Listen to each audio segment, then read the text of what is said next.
Papa, ba maman, oyo sango malamu e libino, oyo agence na bino Smart Consulting et libana na bino oyo ba kokene kotanga à l'étranger ba bourse d'études. Tous en a ba bourse d'études pour na Tunisie, pour na Biélorussie, na Chypre. Pour na batu nyoso oyo bazana posa ya kokene kosala ba démarche na bango pour na commerce, pour na ba kene ko visiter en tant que touriste. Boya na Smart Consulting, tout ça là, assistance visa pour na Schengen, Turquie, na Canada, na $500 Yabam. Adresse na miso, tout ça na Nyangwe, numéro 269, na commune ya Lingwala.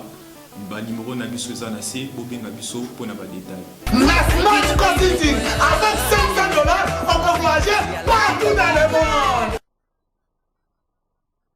Merci, j'ai dit ma lame, on a bien nyonso bozul baro na plateau de vérité à l'élo, jeudi 24 septembre. Malé mezo poussa na souka ya moi, mais merci na confiance pour sali biso plateau de vérité et moins kokina noté. Mais tout cas topé sabino merci na nenge bondimi biso na 4 na banda qu'on a bino 10h juste à 11h du lundi à vendredi.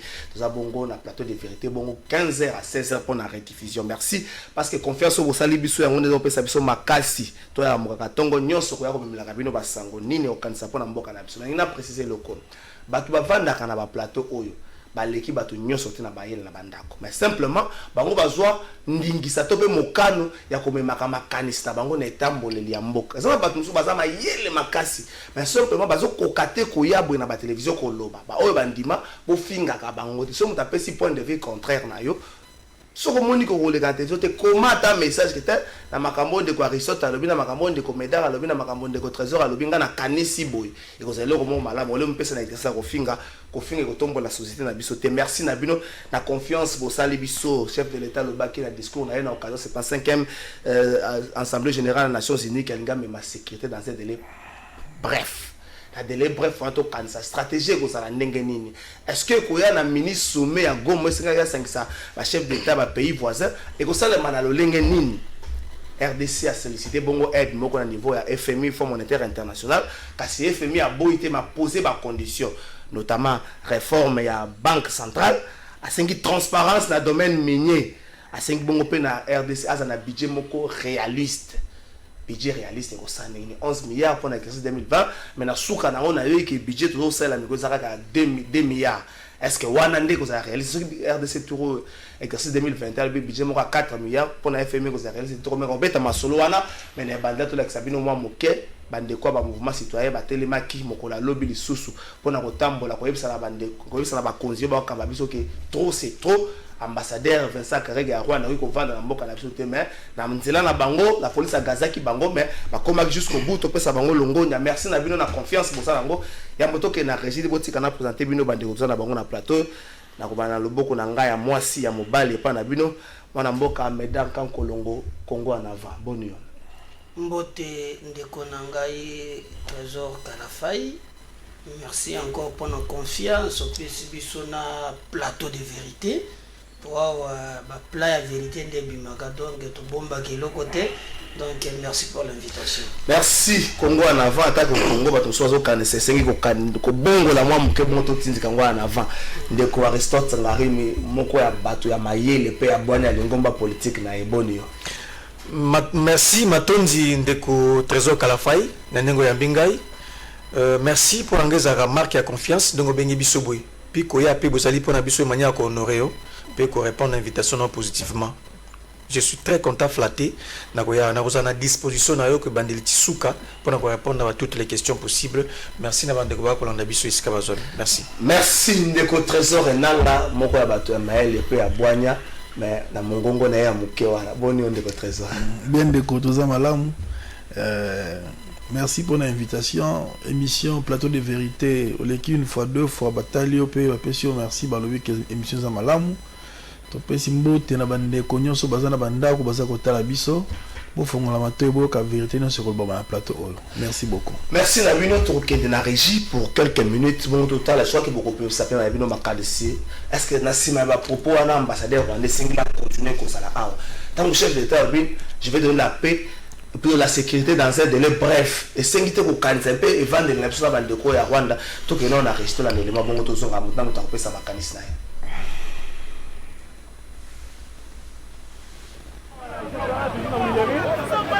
Il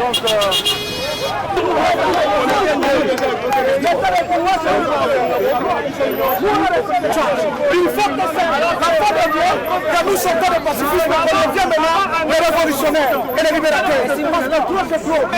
Nous irons jusqu'à notre destination. Et si ils nous empêchent, nous irons encore là demain et la demain. Nous sommes non violents. Objectif Ezali, donc il existe un ministère des Affaires étrangères pour déposer les mémos concernant l'expulsion de l'ambassadeur du Rwanda par rapport à propos négationniste. Mais comme la police est censée à nous encadrer, comment on dit que la police a sali biso?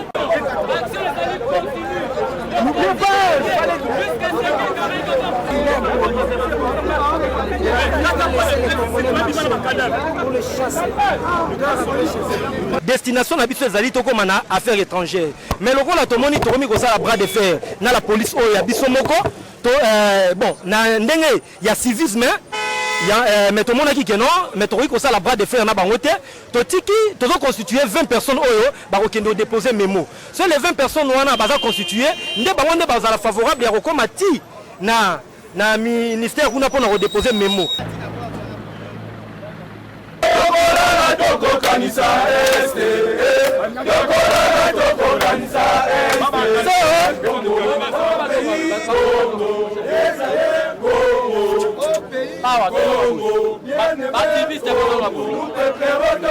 Nous assurerons quand le jour nous sonner, quand le jour sacré soit les témoins, jour sacré des libertés, c'est moi des libertés.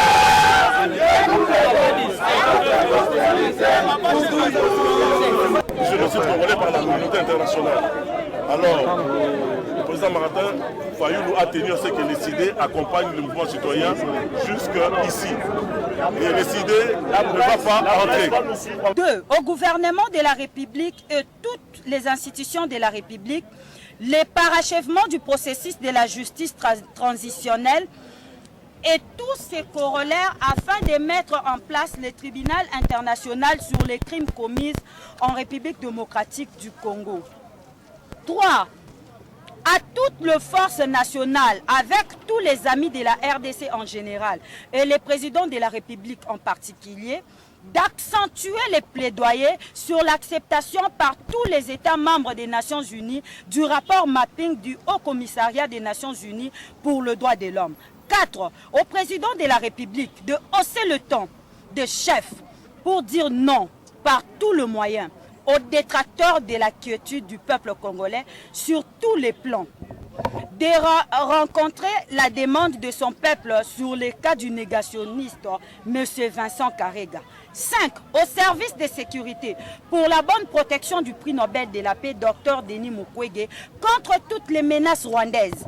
6. Au peuple congolais tout entier de nous mettre désormais debout pour le respect de notre histoire par quiconque au monde et l'expulsion des messieurs Karega pour en servir d'exemple. Il en va dans notre dignité en tant que nation et notre fierté en tant que peuple. Fait à Kinshasa le 23. Merci Maurice Gikandou. Merci Patrick Kitoko, merci Clovis Odinga. De commédiens peut-être un mot, bandekwana démarche na bango.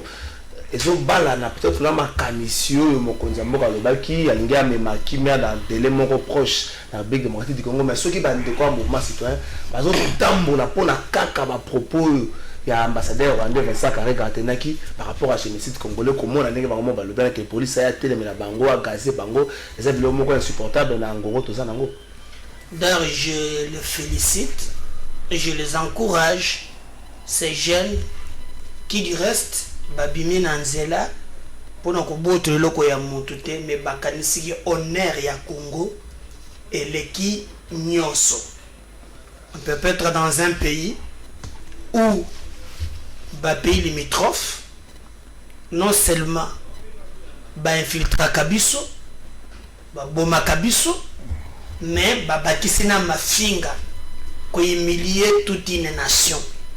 Congo en avant parti na biso et pesi bilenge wana maboko pe kolobake bazala toujours debout pambate na nzela na bango nde tukuisa kabila makale kale na shadari na nzela na bango nde mabiso musika kasi problème eza na deux niveaux nde kokala fai Niveau ni na niveau ni. Est-ce que tokobanda kaka kotambola kapolo bipe ya Angola koloba lobi pe ya Tanzania koloba ya Congo Brazza koloba po kobosana teke non seulement ya lobaka mais tala obasala kabiso na Angola obasala biso na Brazza bila fois passer na Brazzaville 2014 to monaki koma ba beta basi na biso ba longola bango bilamba basala bango biloko na koloba na télévision te babandiko na stade à 24 awa libanda. Donc c'est devenu comme Tomboka moko à genoux. Nangola, les Congolais sont pour chasser le col à la mouche. Pour nanini, pour tous amboka oyo toali faible. Na relation internationale. État azalaka na mite, azalaka na ennemi te, État la na ba intérêt. Même la diplomatie, point tambola malam. Aux armées ya makasi ndebe basala diplomatie même la diplomatie elle est trop civilité donc au beti na 6 heures on négocie na beti yo na 7 heures to négocier na 8 heures mais ce qui est que ce qui na beti yo oyela la diplomatie okomona kake batwana bakobanda ko finga kabiso. Moi je pense on ne peut pas toujours continuer aujourd'hui à incriminer le Rwanda seul. Pour la Rwanda, qui nous empêche, nous les Congolais, à nous organiser. Pour Mokolo, ce qui est ambassadeur Rwanda à lobby, on va pas Angola. Alors, meki Angola, on rende Kozo, à Koyoka. Mais il y a des lobby na Congo, comme c'est un pays faible, un pays à genoux, et le Kokoye Langai est zappé. Reste kako lela. Organisons-nous à l'interne. Merci Ndekomeda. Ndekomeda a soulevé le Komoko, la diplomatie. Même s'il faut avoir une diplomatie forte, il faut aussi avoir une armée forte. Ça vous permet que ceux qui va bêter à 6 heures, bêter à 7 heures, à 8 heures, pour négocier. Est-ce que vous pensez la logique, il faut s'organiser pour éviter les propos où il y a désolation, par exemple, l'ambassadeur Rwanda tenait contre Bisso? Merci Ndeko Kalafai pour na motuna na yo. Il faut rappeler le Komoko Boé. Nazali d'accord na propos tenus par mon co-débatteur. Na profité pour le Komoko Ndeko Kalafai. Oyebi na relations internationales, relations entre les États, il y a que deux façons de trouver la solution au problème. Première solution à trouver, premier moyen de trouver solution entre les relations internationales, c'est le moyen pacifique. Il y a moyen inclure la diplomatie et autres. Et deuxième moyen, c'est l'usage des forces. Donc il y a que des aspects là. Ceux qui te échouent dans le moyen pacifique, d'office te balancer dans l'usage des forces. Donc relations internationales, on a deux modes d'emploi. Je vais arriver. On a deux modes d'emploi dans les relations internationales. C'est le moyen pacifique, diplomatie et consort, tous les choses, dans l'usage des forces. Donc tant qu'on a soulevé le problème, il a totalement raison. C'est ça en fait. Bon, Ndeko, Oyebi, il y a qu'au Congo où un ambassadeur peut se permettre de dire certaines choses. La responsabilité incombe dans deux volets. Premier volet d'abord aux Ali Bissot, ça dit que c'est une manière de ne pas le respecter, et l'autre volet s'appelle ambassadeur à sa professionnalité. En fait, il y a qu'au Congo où un ambassadeur peut tenir des discours na bandenge wana. parce que la vie il y a ambassadeur vie à mission diplomatique et allez vie moko réglementer la convention. Merci Alva, merci la technicité. Bon comprendre que technique ça va caprice non mais Alva image abundi mais dans le sort malheureusement que par ailleurs. Est-ce qu'il faut penser autrement ndenge médard le bac yango tout bon qui à l'interne avant que tout s'attaquer na batouana ceux qui nous sont victimes en sous ça nango tout aussi bien non et ça parce qu'à l'interne nous sommes faibles. Je suis d'accord en approche à l'obiwana. En tout cas recette à proposer je suis d'accord nango, c'est tout à fait normal. Ça veut dire que, comme je l'ai dit tantôt, la diplomatie en soi est un instrument. La diplomatie, c'est un instrument de la politique étrangère. Donc, si en interne, on n'a pas une bonne conception, on n'a pas une bonne organisation, il y a que même ma politique étrangère, c'est tout ce que nous voyons. Notre instrument de la politique étrangère est faible, mon frère. Je l'ai dit tantôt ici, que ça dans le Congo où un ambassadeur peut se permettre tout. Alors que la vie de l'ambassadeur est allée codifier, est allée gérer, est allée improvisation. Il y a la convention de Vienne de 1961. Un ambassadeur, quand il arrive dans un état, il y a une mission, est allée bien définie. Un professionnel, il a été à l'école, formé, outillé par l'ambassadeur, soit comme une Camaro X, à quoi improviser. Tout est déjà programmé, il sait ce qu'il va faire. Et puis, il a fustigé le fait que l'ambassadeur à Rwanda a tenu propos discourtois et créé tollé, mais quelques jours après, il a été reçu au plus haut niveau de l'État. En diplomatie, au dièse en sens. En diplomatie, en sens. Ce qui, ambassadeur, pas ministre, c'est en sens. Président, en sens. Donc, il a été reçu au plus haut niveau de l'État, au lieu d'être pas ministre des Affaires étrangères.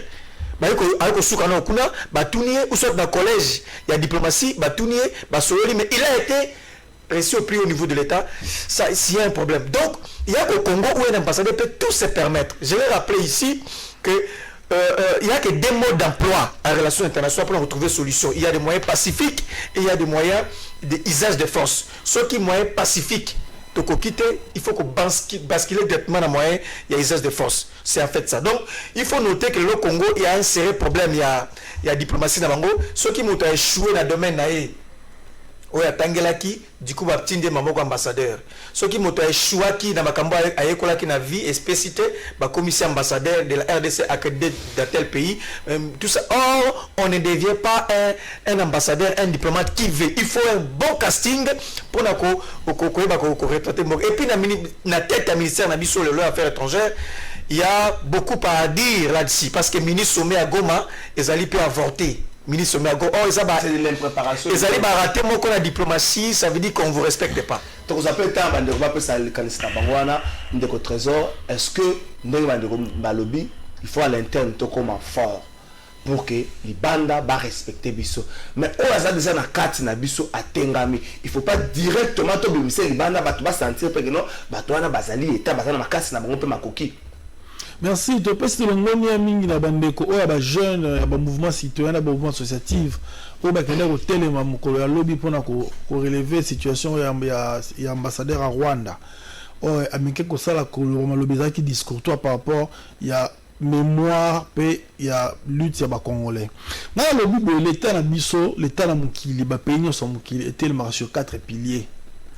Na lobby pays tellement kana armée, pays tellement kana administration, pays tellement kana diplomatie. O bande ko lobby ba ici ba tandi nyonso pe ba pandi, pays tellement ka service d'intelligence. Tu vois ni awa ambassadeur ya Rwanda o aza sur place.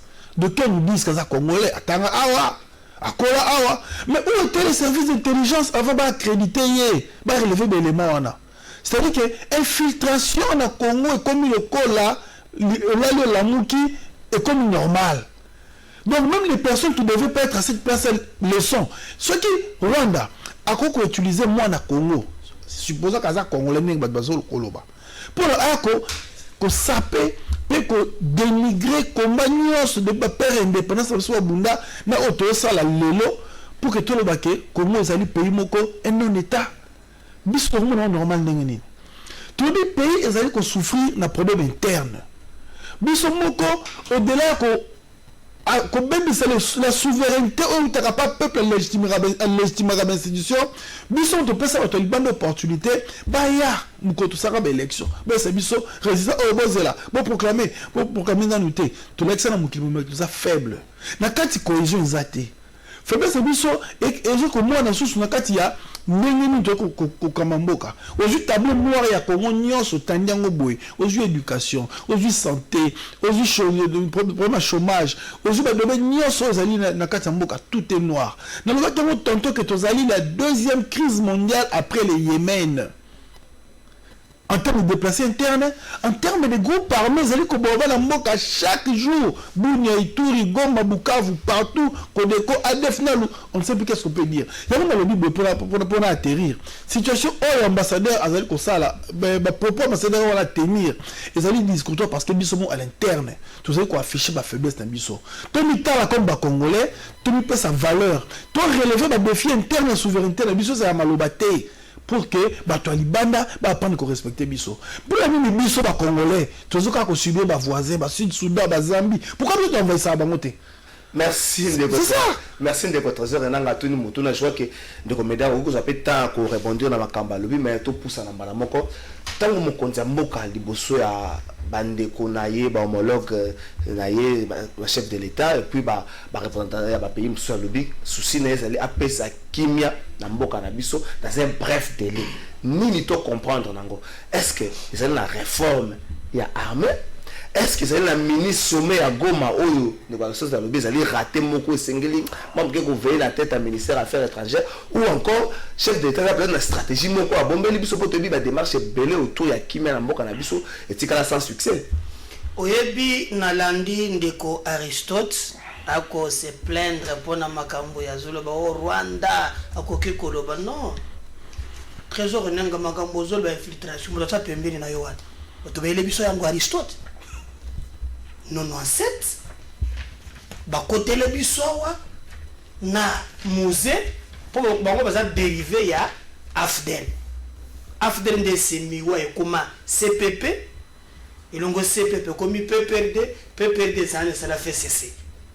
Donc ce qui est le Rwanda a arrangé biso jusqu'à la moelle épinière et ça liboto yaye politique. Et ils ont mené Aristote à ça historien yebi. Minduki sak bakota la moi. Puis à plus haut niveau nous avons mis James Kabarebe, chef d'état-major. Le problème il y a infiltration. Ezali Muntoaza Pendel ya trésor Aristote Batubele biso yango Babizi Makara qui nous a mené ça ici.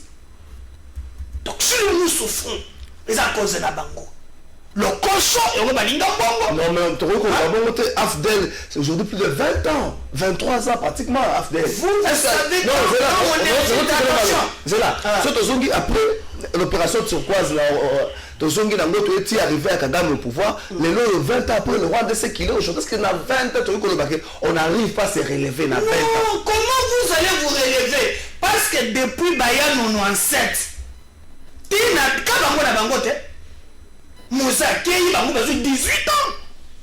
Et ils ont aidé Rwandais, Bakotabiso na ba service nyonso. On est infiltré jusqu'à la moelle épinière. Ils nous font un travail. Il y a pas patriotes pour réfléchir. Kalafaï, pose-toi la question. Les ADF utilisent les mêmes méthodes.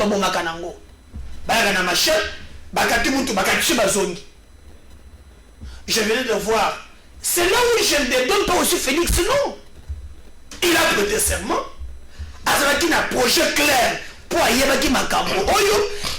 devrait travailler à son tour pour relever le défi Colombo la mission na bohumbu batu ya FCC na kotisa dans un bref délai. Et tu sais na le bagi lobi na canal pour salver tout comme na république ya bataillère trop de mesures. Oh trop la république des tailleurs mesures tu dois l'appeler lambango ebima ngai na commis la mesure on banane ba osongo yo le gouvernement a pris des mesures. Tel a pris des mesures. Donc, les mesures dans la République des tailleurs. Donc, mesure, mais au comment en réalité, le peuple n'a pas besoin de mesure, mesure. En réalité, mesure en bon besoin, quand on rappelle, tout est qui. J'attends le président de la République. Il avait déjà dit. Akola la pongite, ce qui va tout bas konate. Il est content. Je pense que tu comme on a kalaminga wata tu ko nommé tu ko longola changer quand même ba service à commandement et consort. Mais je vous dis le problème de l'Est, c'est un problème complexe où ça regardez d'abord, il y a aussi la part de la nébuleuse communauté internationale. Ça, il y a à boire à manger. Ba coopérant. Ba munisco ba ngomoko ba komi kende obelisa ba ko ba teka kolta ba ko na ba wote de nguna ba ba sheli partout na ngoma nyoso wa.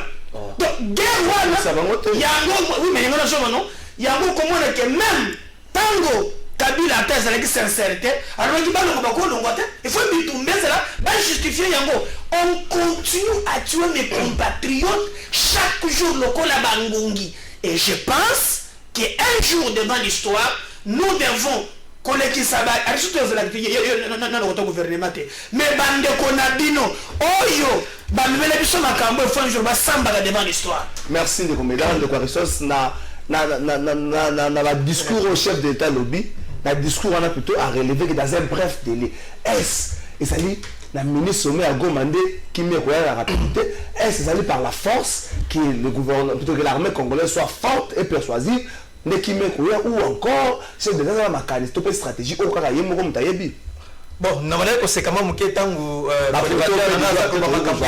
ba mesure na gouvernement mesure ba taire ba komembele je crois que çaalisation ba décision au gouvernement za kozwa mais ça na ba peut-être ba fêter oui ça lui a même na secteur wana justement na ina rappeler ndeko nanga Médard et ko za mala mungana eto respecter histoire ya mboka oyo peto consulter yango ndeko Médard mboka oyo RDC tant que tu indépendance tu as une institution ici de la démocratie ba député bazalaki ba la démocratie président de la République bazalaki la démocratie du coup un certain 24 novembre 1965 coup d'état sami na mboka oyo la République était en exil ba o bazalaki vraiment éli à peuple ba qui en exil to basculer la période moko ya 32 ans ya dictature na mboka oyo ndeko Médard kolata ninga la tuana ko kolata ngote faut ba imposer même kolata na ye ninga sawana je vais arriver s'il vous plaît je vais arriver ça dit que à bas cost même manière d'abiso kolata ezaki imposé infligé par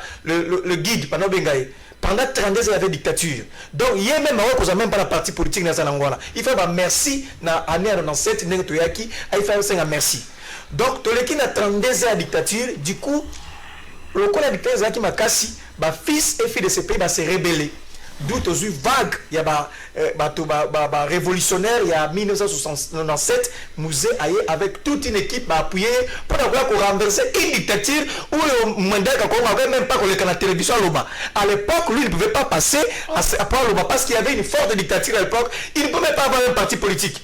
Il ne peut pas le faire. Donc, c'est alors que Abdel Tawaye, il a donné l'accès à tout le monde. S'il vous plaît, nous remettons.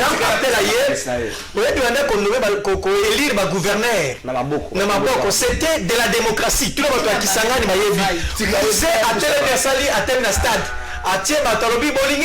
gouverneur peuple a poni je me rappelle ça effectivement ça dit que ton zong ici république est pas à peuple ton zong ici pouvoir est pas à peuple donc même le gouvernement qui bongo et c'est ainsi que Musée Ayaki les lois soki de Médard Kakolongo a changé kolata na kolata veste nenga lingi a comme que la partie politique nenga lingi il faut le baka merci na ba révolutionnaire dans cette fois avec ko ça bongo jemba il nana ina James Kabarebe donc ça na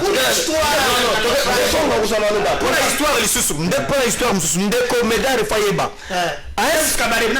ndeko Médard Fayeba histoire na mboka oyo tozalaki na le tout premier ministre ya Mobutu comme les aki général Mulumba babeba ina Mobutu alongolié na poste parce que très populaire na Bukavu Mobutu a supprimé poste à primature na mboko pendant 7 ans et à cette époque Mobutu qui directeur de cabinet mo comme Bisengimana.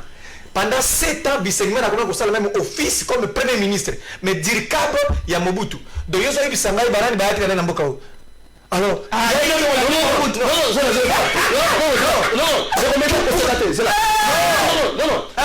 Aristote, non, c'est là. De Aristote, pour l'histoire, il faut que charger. Le Bisengimana, c'est la religion, c'est le Bisengimana, il y a papa, il y a général Bisengimana. Non, ça c'est le Bisengimana, c'est la religion, Azali, directeur du cabinet à Mobutu. Il fut le directeur de cabinet à Mobutu pendant 7 ans. Celui-là, il était ici. Il y a un groupe, beaucoup de gens fistigent, qui disent certains, ils sont d'une manière... Il y a un groupe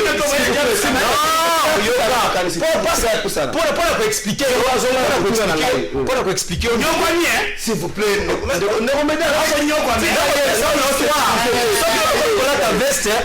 parti politique, il y a 97.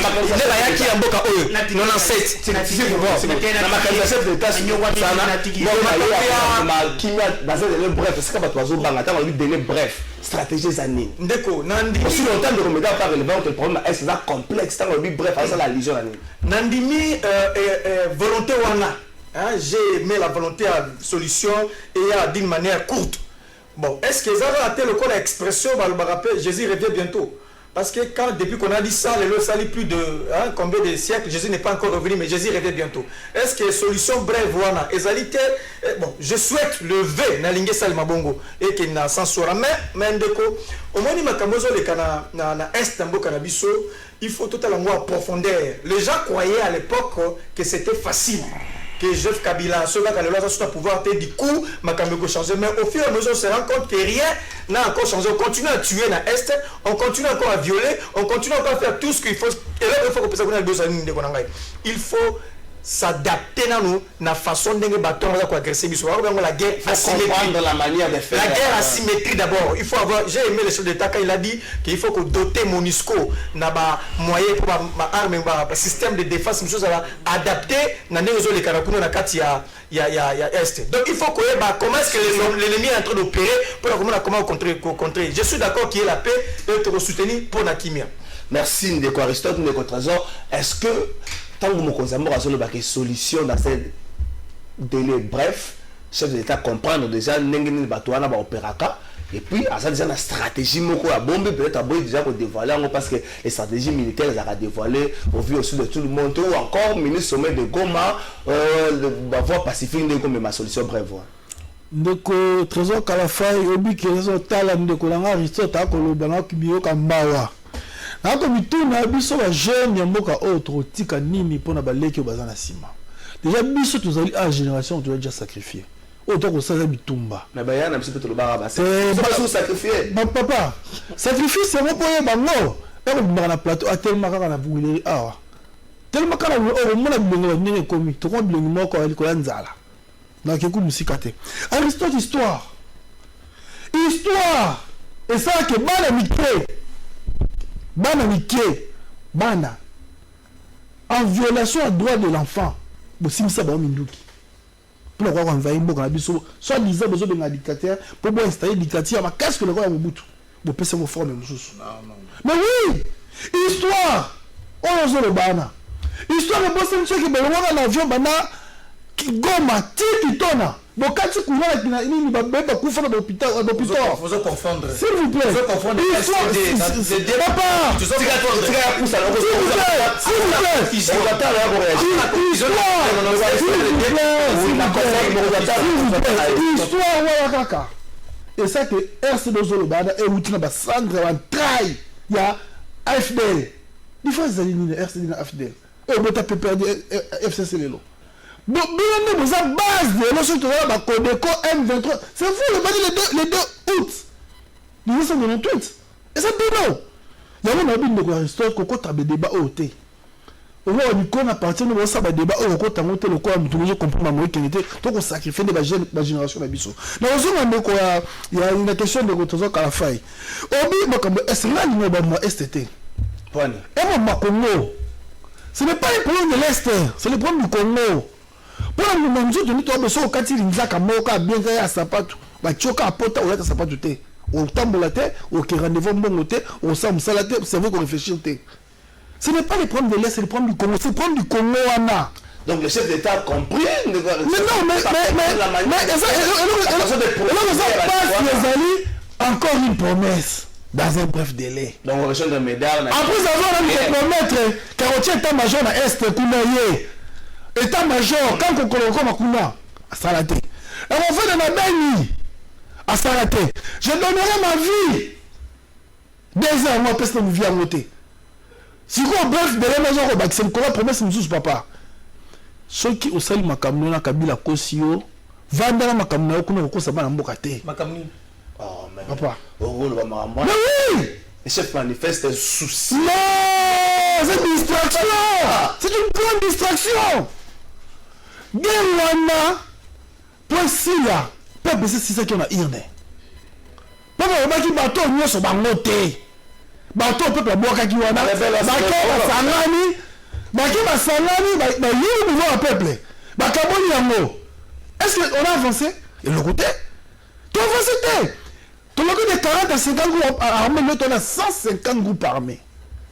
Tu ris chaque jour, mais pas ça qu'on koufa, pas ça qu'on koufa. Mais on a oublié boy. Mais situation oyo, et ça que le Rwanda, na pays sous la zone, ba zara ba rebelle, ba tia mboka na bango, ba envoyer comment pour la richesse nango, pour exploiter nango, en bénédiction à ba Congolais, oh ba za na ngambo koto, na ba za pe na pouvoir, na on donner mututé. Tout le monde va générer une unité, na ba nete ba entretenir e ba ya estana pour pas s'enrichir à bango moko. Mais dans la charte awa, ba bien la charte africaine des droits de l'homme du peuple. Charte 11 ans fait la nation dans l'Union africaine. Article 23. Et le Liboui. Dans la Mkoussé.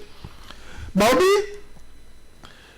dans le but de renforcer la paix et la solidarité, les relations amicales, les États, parties présentes de cette charte, s'engagent à interdire que leur territoire soit utilisé comme base de départ d'activités subversives ou terroristes dirigées contre le peuple de tout autre État parti à la présente charte. Ma pays est signé à moi. Charte à moi, t'as l'article 23, comment là? Mais bien sûr, tu as la carte de l'Union africaine. En violation de cette charte de l'Union africaine, le Rwanda, l'Ouganda, le Burundi, baza qu'on réserve la troupe étrangère et baza qu'on fait pays nabiso. Tant les conséquences. Bato baza la pouvoir lelo, pouvoir à côté de Kimini bien sur le Bakalada, bango baza les sous baptisés par le même Kabila. Oh yeah, la FCC le mouvement nous rebelle wana.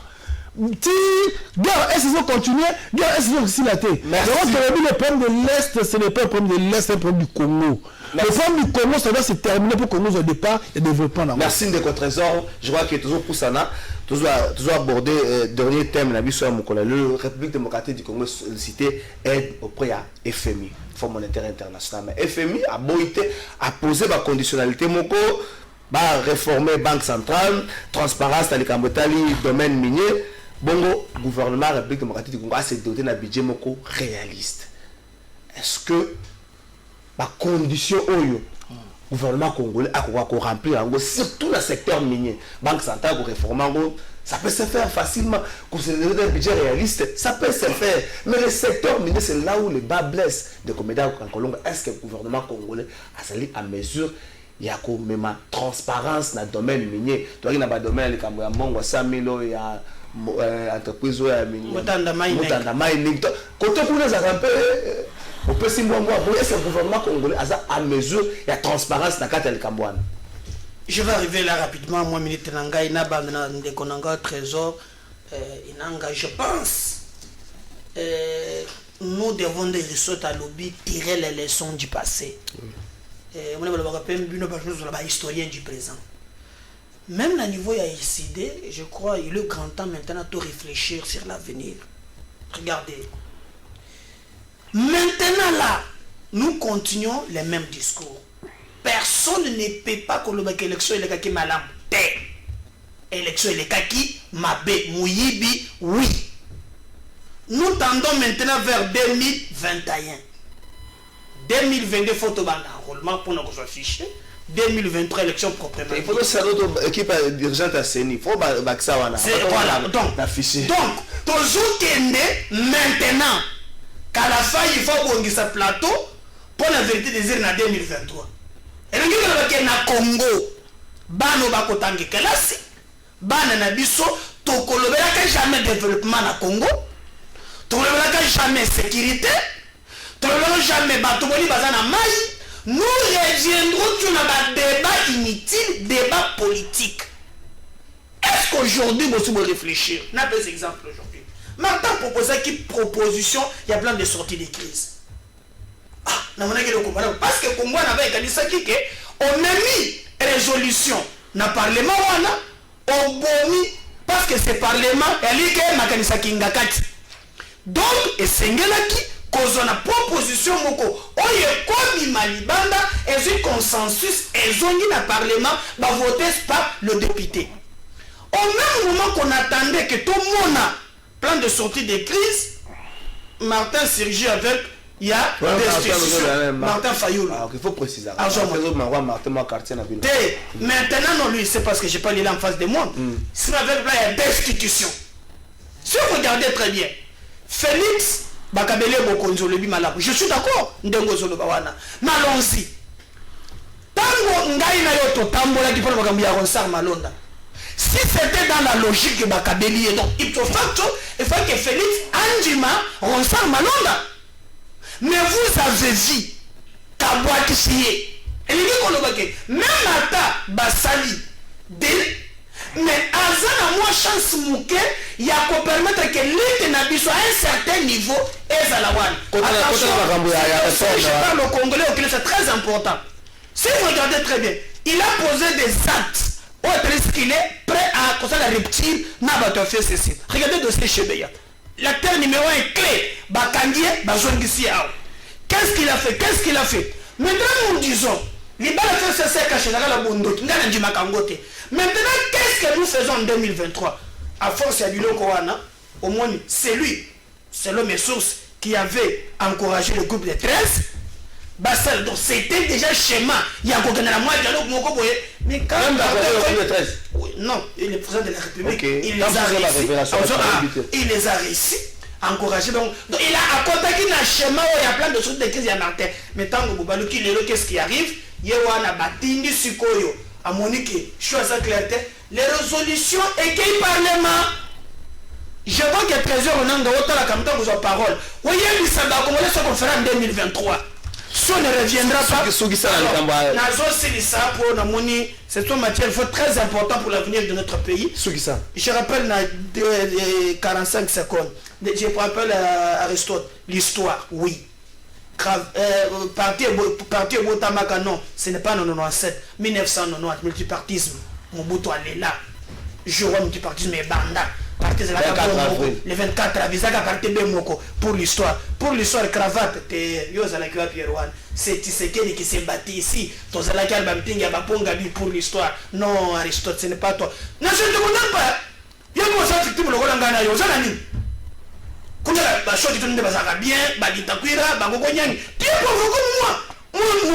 moi, je n'ai pas souci d'incriminer. D'ailleurs, vous racontez le petit débat. Le Konangaï, Maël, aux Alaganango, tout le monde quitte. Donc, je te pardonne aux Américains à Makamboua. Tout le Albert Yuma, Nabanin. Alors, ce que Makambouya, aux Olobayaba, contrat, non, je me rappelle. Ce qui est FMI d'abord, et l'Ongwana Congo. Pour les Alaka, tant que Mosito Azalaki, quand Matata prend, il y a ce qu'on appelle PECD. À l'époque, gestion au père Yaba secteur minier. Si vous vous souvenez très bien, à l'époque, Batsaki Itiye. Tant que vous va comprendre que Mongo Tokendaka Kodefa Libanda, Awabazo Yiba Yango Koleka. Matata Mpogno vous a dit, nous vous a dit que dans ce pays, il y a 15 milliards de dollars dans le monde.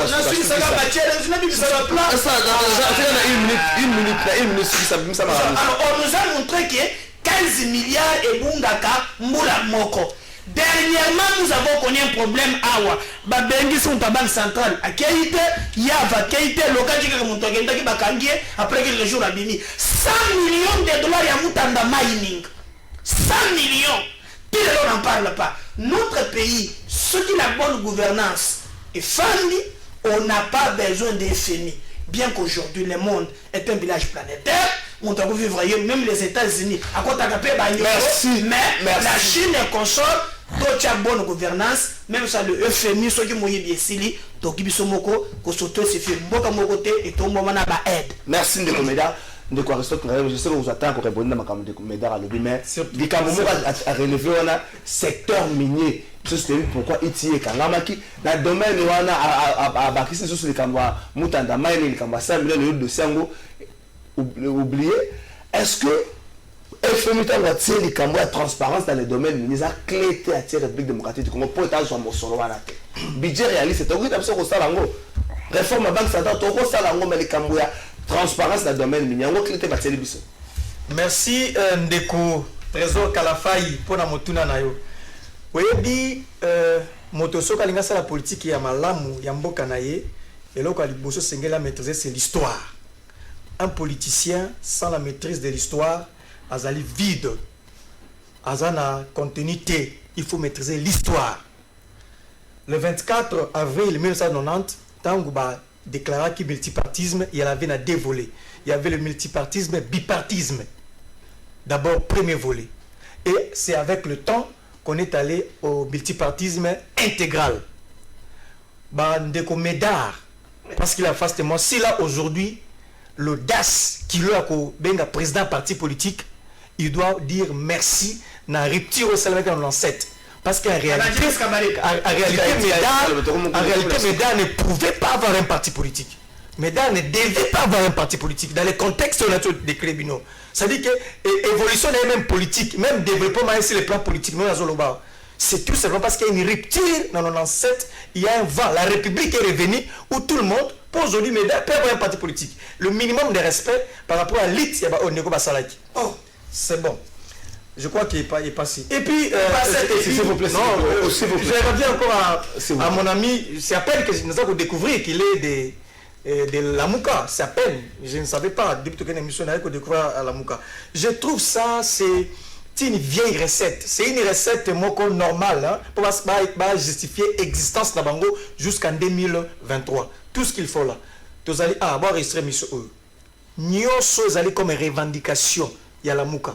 Bakozango jamais avant 2023. Ce que c'est juste après 2023 à travers les urnes. Donc,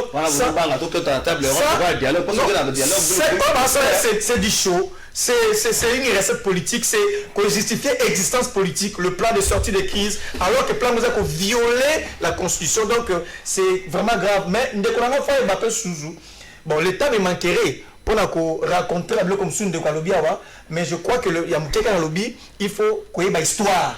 La politique, c'est l'histoire. Il y a des demandes à RDC. Donc, la demande à RDC, Nicolangaï. Bandeko na FN, a raison. A raison. Joseph Kabila, qui n'a beaucoup à qui code minier. Justement, il faut même pas qu'on révise en gros. Si on réviser code minier, Azali Ndoki Amboka Oyo, Aligny Mboka Te, richesse, héritage. Parmi l'héritage de Joseph Kabila Tika Mboka Oyo, Azali code minier. Ceux qui au continent code minier, ceux qui vont appliquer d'une manière intégrale, dans la disposition par l'actuel président ou soit l'actuelle administration, et que ça hautement bénéfique pour Namboka. Ce qui est fait m'a posé problème, c'est parce qu'il y a eu un contrat qui a été signé d'une manière opaque pour depuis le mois de février, janvier-février, et créé dans la communauté internationale. Comment est-ce que sur le plan minier, il y a eu un contrat signé d'une manière opaque et ça ne met pas d'appel d'offres? Justement, je ne vais pas fournir les explications. Et puis des dés. La banque centrale. Mais Ndeko, la banque centrale est allée victime. Il y a une injection politique. En réalité, la banque centrale, c'est un organe technique du gouvernement qui conseille le gouvernement dans le domaine de la Kambambongo, monnaie, tout ça. C'est un organe technique. Comment pouvez-vous justifier qu'un état du cabinet, on lui fait comprendre que la réserve de change qu'on avait laissée ici par Joseph Kabila, c'est à la hauteur de 1 milliard. Il ne faut pas les toucher. C'était la vie de la Banque centrale. Le gouvernement de la Banque centrale appelle ça comme organe technique. Mais bien qu'il a réfléchi ainsi, on n'outrepasse ça à Vinaye pour que nous réforme la Banque centrale. Ce qui revient à dire que la Banque centrale, d'une manière ou d'une autre, à la technique. Va politiser en côté. La même politique. Voilà. Surtout comme on a un budget. Bah parce que nous sommes sous un budget ndeko. Et puis biso na science sociale pour la politique de Barabo. Moi le budget zanini. En fait, les économistes étaient pour la biso. Le budget c'est la vision du gouvernement d'une manière chiffrée. vision gouvernemental moi je vais faire ceci, ça c'est la vision parler, discours politique. Mais tant que la vision politique, la commission a chiffre, c'est ça le budget. Donc le budget c'est la vision du gouvernement de manière chiffrée. Tant que Sengi, Nabino, c'est le budget réaliste, c'est une manière de vous dire, il n'y a pas la bonne gouvernance, on ne croit pas à votre vision qui est beaucoup mobilisée pour la Colombo. C'est ça le problème, c'est un récit poli. Merci Ndeko Aristote, Ndeko Trésor Nanga. Réforme à banque centrale, budget réaliste, mais aussi la transparence dans les domaines miniers. De quoi Aristote a relevé pour la lobby, tant que c'est un budget réaliste, c'est un refus poli pour avoir 11 milliards au Bolotaki, comme on a vu par rapport à la mobilisation à la recette dans le niveau interne. Lecture là. De quoi Aristote, encore lui. Ah, au bout de son héritage à Kabila. Héritage à Kabila, mon temps à l'italien. Papa, tu sais qu'elle est. Au début, c'est héritage à Kabila, tu sais que c'est minier. Mais bon, c'est belé. Hein? Au bout, c'est beaucoup. Héritage à Kabila. Hein? Au bout, c'est une zala, mais tu sais, c'est héritage à Kabila. Oui, papa. Et ils ont le bas, botika, il faut le bas, totika, ils ont le FCC. Il faut le totika banque centrale, totika politique, il faut le totika politique. La réserve d'échange. Justement, parce que voilà, ça dit que c'est encore qu'on méconnaître l'histoire. Non, FCC que je te mène.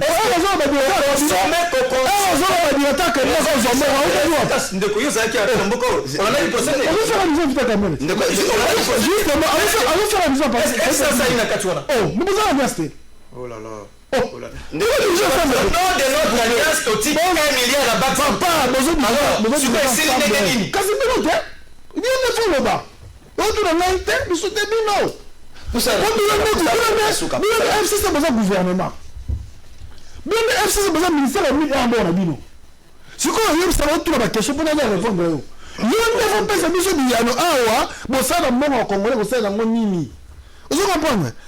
un de comédien, la jeune de comédien, alors dit que oui, 2023 l'avenir du peuple, papa, tu vas juste réfléchir à venir en Moka. Mais c'est ça. Et maintenant, 13 parlementaires, 13 personnalités, Batambolaki, comme on a battu. Pour une FCC, oui, Bamoute. C'est pour ça qu'il mandate pour ça action. Tu comprends? Alors, on était le président, lui, Martin Faluté. So, FCC a mis dans mon thé. Parce que FCC n'est pas organisé, oh, il y a bien un show. Mais justement, tout ce qui s'est passé là, en 2018, et il m'a abouti à Boy. Parlement. Oh, le Parlement a eu l'élection chaotique en 2018. Il y a une question de l'objet boyé. Avec le président élu, tu as une place sortir la crise du Korea, mais ça. Mais on met des institutions. Des institutions, elles allaient. État de droit à Mboka. S'il vous plaît. Le Ramadan, comme on Congolais, on peut pour sortir de crise, ils apprennent à combattre la crise. Mais violation de la Constitution, ça m'a quand même sous. Si vous avez sorti la crise, mais quand quelqu'un viole la Constitution, il faut lui rappeler. Mais même des situations c'est la loi soit respectée en cas de violation intentionnelle. Merci de votre trésor Enanga, merci Aristote Ngarimi, merci de Comédien. Je crois que débat républicain boé et ça Arabi Somo Elengi. Merci parce que bon memi Maël Nabino na plateau de véritable mokolo pe bande ko balandi ba sepel Nabino. Merci Tokutani Mokola lobby Aristote Ngolo bandi. Toni to clôturer to baraka boendeko. Je crois qu'il est plus que temps Tolinga Congo, tout ça pour l'intérêt général, tout ce qui a distraction à la mouka, il y a intérêt, ceux qui va révolter l'inibatika yango, tout se focaliser. Le chef de l'État a un mandat de 5 ans, tout ce qui est boko à Keneki Nasuka pour l'intérêt à peuple. Merci, je crois que. Mais moi je présente mes condoléances à Gabi Chabani. Oui, Gabi Chabani. Il y a Otoko Bungisa, papa Naye, vraiment, il mon épée Manaki, mais courage. Nos condoléances aussi, nous les présentons. Profitons pour na plateau na yeko présenter oui ba condoléances na biso. Merci na pesa bombo na pasteur Gédéon Congo. Merci. Tokomi na souka tokutani mokola lobby 10h juste. Rédivision à 15h. Merci.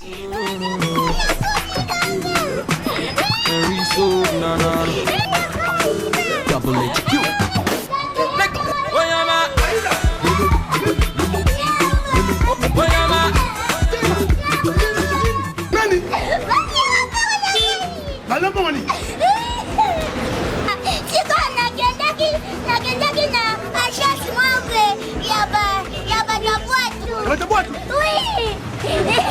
on va voyager dans boîte.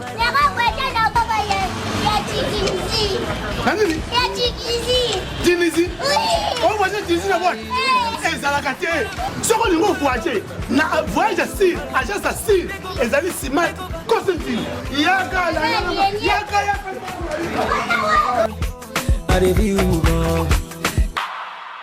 bapapa bamama oyo sango malamu eyeli bino oyo agence na bino smart consulting eyeli bana na bino oyo bakokende kotanga à l'étranger bourse d'études toza na bourse d'études mpona Tunisie mpona Biélorussie na Chypre mpona bato nyonso oyo baza na posa ya kokende kosala badémarche na bango mpona commerce mpona bakende kovisite en tant que touriste boya na smart consulting tozosala assistance visa mpona Schengen Turquie na Canada na $500 ya pamba. Adresse na biso toza na Nyangwe numéro 269 na commune ya Lingwala. Ba numéro na biso eza na se bobenga biso mpona ba détail. Na smart consulting avec $500 on peut voyager partout dans le monde.